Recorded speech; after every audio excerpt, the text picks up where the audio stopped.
قدر ڈٹ جائے.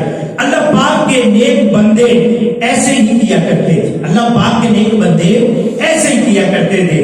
حضرت عبدالعزیز بن ابو روادہ رحمت اللہ تعالی علیہ کے متعلق آتا ہے کہ جب رات ہوتی تو اپنے بستر کے قریب تشریف لاتے, پھر اس کے اوپر ہاتھ پھیرتے. کیا کرتے؟ ہاتھ پھیرتے.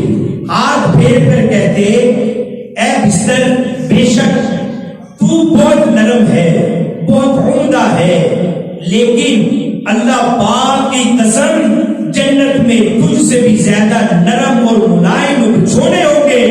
یہ کہہ کر کھڑے ہوتے اور ساری رات عبادت میں گزار دیتے. یہ بستر سے بات کرتے اور ساری رات کیا کرتے؟ عبادت میں گزار دیتے. اسی طرح حضرت رابعہ بصریہ رحمت اللہ تعالی علیہ کے متعلق منقول ہے کہ آپ نے 50 سال بستر پر اپنی کمر لگا کر نہیں تھے.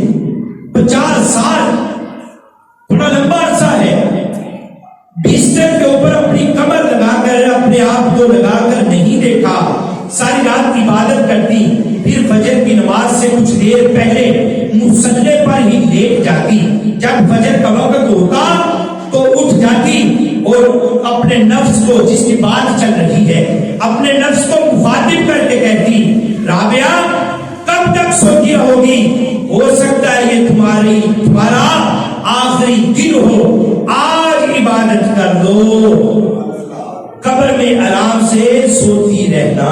یہ کہتی, یہ کہہ کر عبادت میں مصروف ہوتی اور سارا دن عبادت میں گزار دیتی. پھر جب رات ہوتی تو خود سے کہتی رابعہ ہو سکتا ہے یہ تیری آخری رات ہو سکتا ہے یہ تیری آخری رات ہو, آج عبادت کر لو, قبر میں آرام سے سوتی رہنا.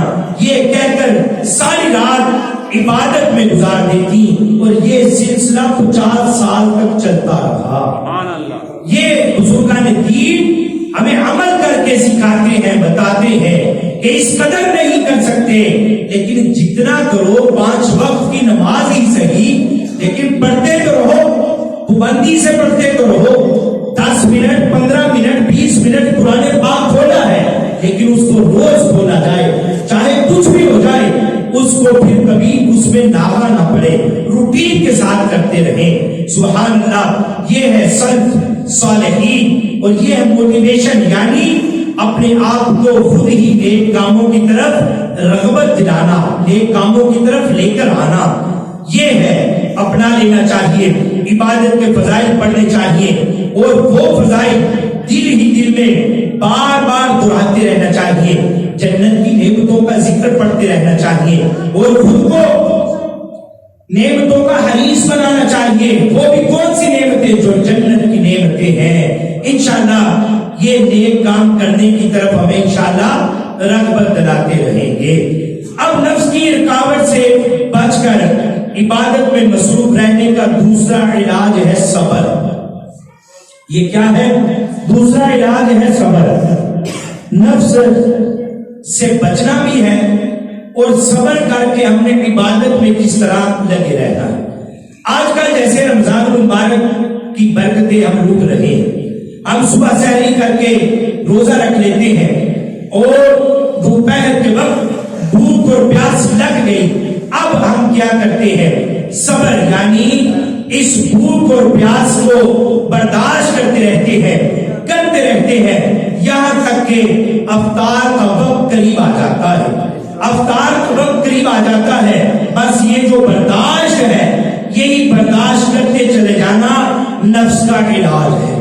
اب ماہ رمضان میں تو کر سکتے ہیں, صبح سے شام تک برداشت کرتے ہیں. اگر کوئی معاملہ ایسا ہو بھی جائے تو ہم کہہ دیتے ہیں بھائی روزہ ہے, شام کو بات کریں گے, اپنا تم میرے ساتھ یہ بات کر.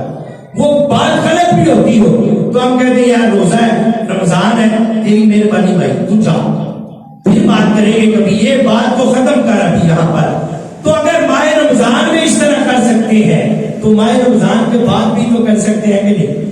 ہمیں یہ صبر اپنانا ہوگا, صبر کے ساتھ اپنے نفس کی ہم نے نفس کو دبانا ہے اور پھر عبادت میں ہم نے مصروف ہو جانا ہے. حضرت جابر رضی اللہ عنہ فرماتے ہیں کہ ایک مرتبہ اللہ پاک کے پیارے نبی رسول ہاشمی صلی اللہ علیہ وسلم کے ساتھ کسی غزوہ میں گئے، ہم واپسی پر ہم پہاڑی علاقے میں پہنچ گئے۔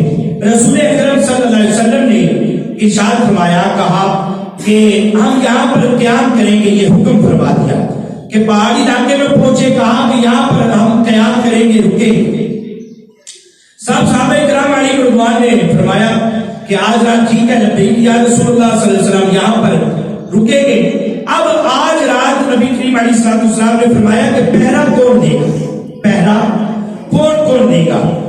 تو ایک مہاجر صحابی اور ایک انصاری صحابی رضی اللہ عنہ کھڑے ہوئے اور عرض کی، یا رسول اللہ صلی اللہ علیہ وسلم، یہ سعادت ہم حاصل کریں گے، ہم کرنا چاہتے ہیں، تو ہمیں قبول فرما لیا جائے پہرے کے لیے۔ رسول اکرم نور مجسم صلی اللہ علیہ وسلم نے اجازت عطا فرمائی۔ چنانچہ یہ دونوں صحابی رضی اللہ عنہما پہرا دینے کے لیے تیار ہو گئے۔ ان دونوں نے آپس میں یہ مشورہ کیا کہ یہ طے پا لیا کہ آدھی رات ایک پہرا دے گا اور آدھی رات دوسرا آرام کر دے گا۔ یہ آپس میں طے ہو گیا کہ آدھا کر کے اب پہلا دے لیتے ہیں، آدھی رات ایک کھڑا رہے گا اور ایک آرام کر دے گا، ایک پھر دوبارہ آئے گا اور وہ دوسرا آرام کر دے گا۔ یہ طے پا گیا۔ بس پہلی آدھی رات میں مہاجر صحابی رضی اللہ عنہ نے آرام کیا اور انصاری صحابی رضی اللہ عنہ پہرا دینے لگے۔ کچھ دیر گزری تو انصاری صحابی رضی اللہ عنہ نے نماز شروع کر دی اور سورہ کہف کی تلاوت کرنے لگے۔ سورہ کہف نماز میں شروع کر دی۔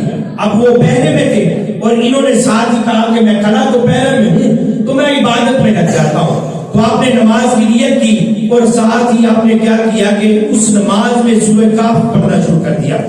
اسی دوران اچانک دشمن کے ایک شخص نے پہاڑ پر چڑھ کر تیر برسانا شروع کر دیے۔ اللہ اکبر! صحابہ کرام علیہ رضوان کا ذوق عبادت دیکھیے، سب مرحبا۔ انصاری صحابی رضی اللہ عنہ کے جسم میں تیر پبست ہو گیا۔ جب اس نے پہاڑی کی اور سے وار کرنا شروع کیا، تیروں کی بارش شروع کر دی، تو آپ کو ایک تیر لگ جاتا ہے۔ جب تیر لگا تو اب تیر کی درد تو ہوتی ہے، لیکن آپ نے نماز نہ چھوڑ، نماز پڑھتے رہے۔ ایک تیر لگا، نماز پڑھتے رہے۔ ذوق عبادت تھا نا، تو اس کے باوجود کوئی حرکت بھی نہ کی اور بدستور نماز میں مشغول رہے۔ پھر ظالم دشمن نے دوسرا تیر مارا، وہ بھی آپ رضی اللہ عنہ کے جسم اقدس میں اتر گیا۔ انصاری صحابی رضی اللہ عنہ نے ابھی بھی نماز نہ توڑی، دشمن نے تیسرا تیر مارا، وہ بھی صحابی رسول رضی اللہ عنہ کے جسم میں پبست ہو گیا، یعنی لگ گیا، آپ کے جسم میں لگ گیا۔ اب ان صحابی رضی اللہ عنہ نے جلدی سے رکوع اور سجدہ کیا۔ تین تیر لگنے کے بعد تھوڑی روٹین چینج، تھوڑا سا حرکت بھی نہ کی، تھوڑی سی روٹین چینج کی کہ جلدی سے رکوع کیا، سجدہ کیا۔ اب سجدہ کر کے اب کیا کیا کہ نماز مکمل فرمائی اور اپنے ساتھی کو جگایا۔ اور تیر برسانے والے دشمن نے جب دیکھا کہ یہ اکیلا نہیں ہے، یہ تو بہت سارے ہیں، قافلے کے ساتھ ہے، وہ جلدی سے بھاگ گیا۔ جب بھاگا اور یہ دشمن چلا گیا تو اب جو مہاجر صحابی رضی اللہ عنہ نے اپنے ساتھی کو دیکھا کہ وہ زخمی حالت میں ہے اور تیر لگ چکے ہیں، جلدی ان کے جسم سے تیر نکالنا شروع کیا اور پوچھا اور کہا کہ جب دشمن نے حملہ کیا تھا تو آپ نے مجھے جگایا کیوں نہیں؟ میں بھی تو آپ کے پاس ہی تھا، تو آرام کر رہا تھا۔ تو اس پر قربان جائیں کہ انہوں نے کہا کہ میں نے قرآن کریم کی شدید محبت تھی میرے دل میں۔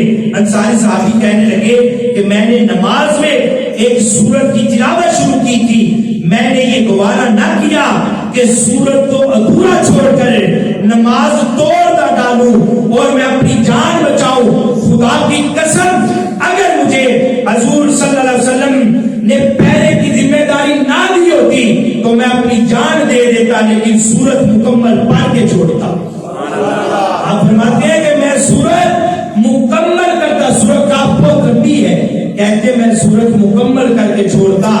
خدا کی قسم اگر نبی کریم علیہ الصلوۃ والسلام نے میری پیرے پر ڈیوٹی نہ لگائی ہوتی تو میں وہ سورت مکمل کر کے چھوڑتا. تیر لگ چکے ہیں. دیکھیے عبادت میں لگ جائے دل یا الہی، عبادت میں لگ جائے دل یا الہی، میرے دل سے غفلت کا پردہ ہٹا یا الہی، میرے دل سے غفلت کا پردہ ہٹا یا الہی.